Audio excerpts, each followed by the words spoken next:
mais um vídeo hoje, estou gravando um em seguida do outro, porque eu acabei vendo uma notícia aqui, as notícias, e eu lembrei de uma coisa que eu queria falar já há um tempo e acabei esquecendo, que é sobre os hardwares, que eu chamo de top. O hardware top, é aquele top do top, é o fodão.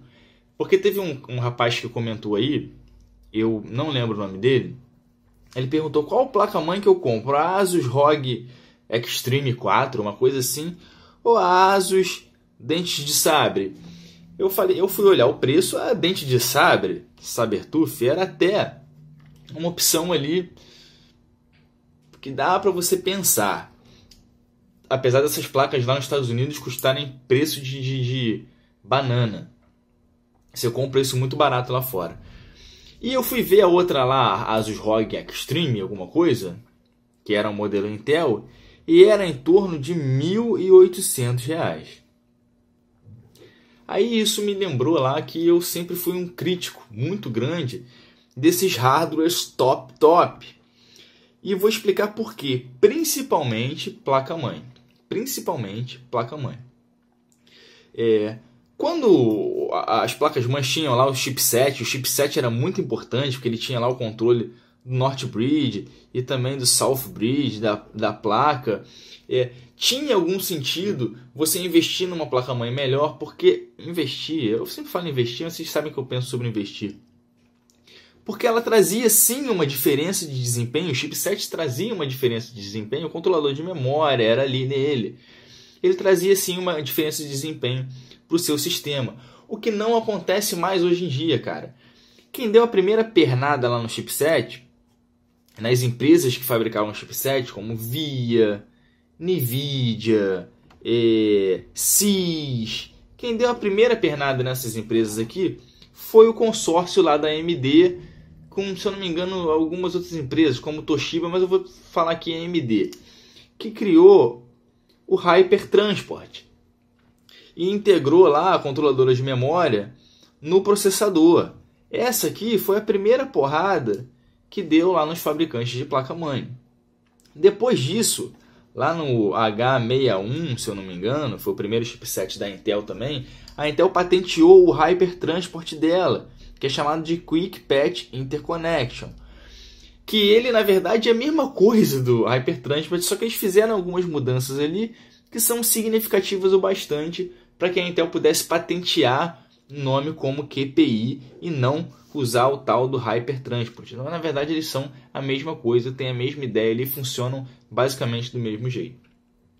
E o que aconteceu? A partir disso daí, a placa-mãe não faz mais tanta diferença assim, não vai te dar desempenho. A única coisa que você tem que saber sobre a placa-mãe é se ela vai suportar a quantidade de memória que você precisa, quantos bancos de memória ela vai ter, se ela vai suportar lá o seu processador, se ela vai suportar o upgrade, que você vai ver lá se vai suportar. Se ela tem um som on-board, apesar de todos os sons on-board serem uma porcaria, entre aspas, mas mesmo as melhores placas ali que eles pintam os capacitores ali de dourado para dizer que é super capacitor, não sei o que, todos são uma merda. Qualquer placa Asus Shonar aí, Sound Blaster, tem um desempenho melhor do que essas porra aí, mas o cara que não tem o ouvido treinado, ele não vai sentir a menor diferença. E também o número de fases. No caso lá, se você for querer fazer um overclock na sua placa.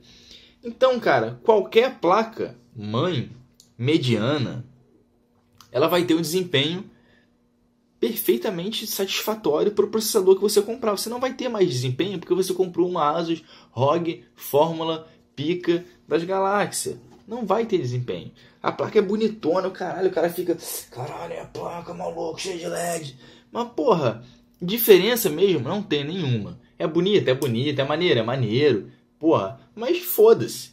Você vai lá ver quantas USB 3 a placa tem, quantos USB 3.1, se tem M2 ou não.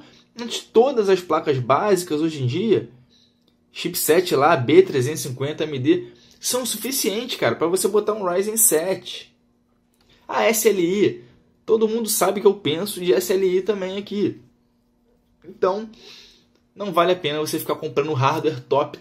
Quando é placa de vídeo, tem lá, todas as marcas lá, pelo menos a maioria das marcas, tem o seu super modelo. A Asus tem o tal do Poseidon, do Julian, né? Encarnação de Poseidon. Julian Casablanca. Julian Casablanca é outro cara, mas eu não lembro o sobrenome do Julian aí, não. Então a Asus tem o Poseidon. Qual é o nome daquela porra? Que era Galaxy, né? Que era Galaxy, agora é Galaxy. Não sei como é que é. Que tem lá o Ronaldo Bussali. Todas essas placas têm a versão. Aí tem a EVGA que tem a Kingpin, que deveria se chamar King Pinto, porque também não serve de porra nenhuma.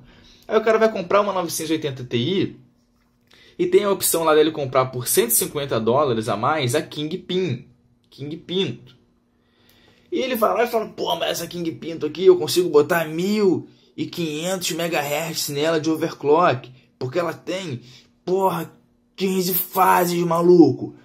Aí eu chego com a minha 980 Ti, modelo de entrada, e faço os mesmos 1500 MHz, que no final de contas não dão diferença nenhuma. A partir ali de 1400 MHz, foda-se, não vai dar diferença. E todas as 980 Ti chegam a 1400 MHz sem problema nenhum. E o cara paga mais lá pelo super hardware. Porra, overclock, pô, Kingpin. Maluco é o rei do overclock, cara. Pô, o cara fica botando nitrogênio lá. Caralho. E nego cai nessas porras. No final das contas, o cara vai botar lá pra vender a placa e vai falar, não, a minha é carona, porque a minha é Kingpin. O cara vai falar, foda-se. É só uma 980 Ti, como todas as outras. E os 1500 MHz é uma limitação da porra do teu chip, cara. Então, lógico que tem outras coisas aí. Porra, sei lá, até HD tem. HD lá, da Western, que tem o Caviar Black e tal. É tudo diferença minúscula.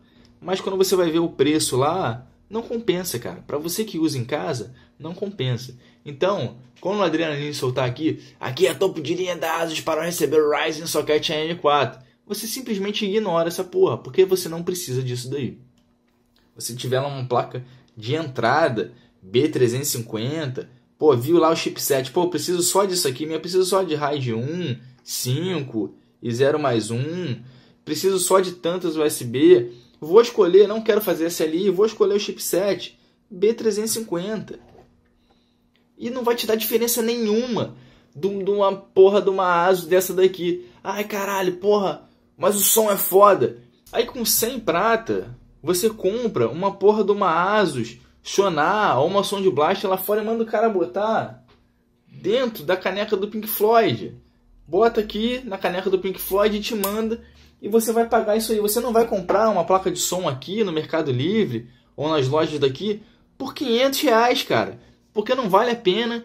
O teu ouvido não é treinado para fazer isso, para ouvir isso. Você não trabalha com som, entendeu? E o som também dessas placas aí não vale a pena pagar mais, porque todo som embutido é lá muito passível de interferência e acaba não sendo vantagem você pagar mais por uma placa-mãe porque ela tem um som on-board melhor.